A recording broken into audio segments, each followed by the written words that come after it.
আসসালামু আলাইকুম। আমাদের চট্টগ্রাম শহরের বঙ্গবন্ধু শেখ মুজিবুর রহমানের স্বপ্নের টানেল, যা কর্ণফুলী নদীর নিচে অবস্থিত একটি সড়ক বা সুড়ঙ্গ পথ।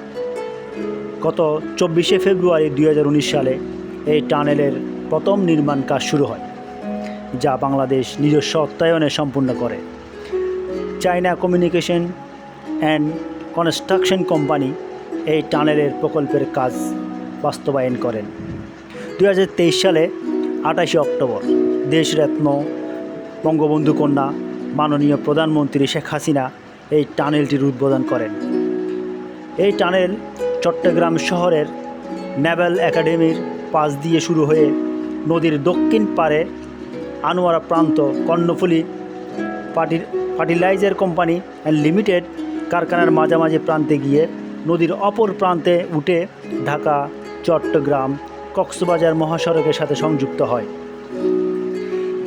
এই টানেল হওয়ার পর থেকেই নদীর ওপারের লোকজনের জীবনযাত্রার মান অনেকটাই পরিবর্তন হয়ে গিয়েছে। বঙ্গবন্ধু শেখ মুজিবুর রহমানের টানেলের দৈর্ঘ্য 3.32 কিলোমিটার।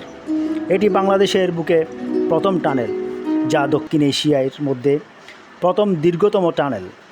এই টানেলের কর্ণফুলী নদীর মধ্যভাগের 150 ফুট গভীরে অবস্থিত।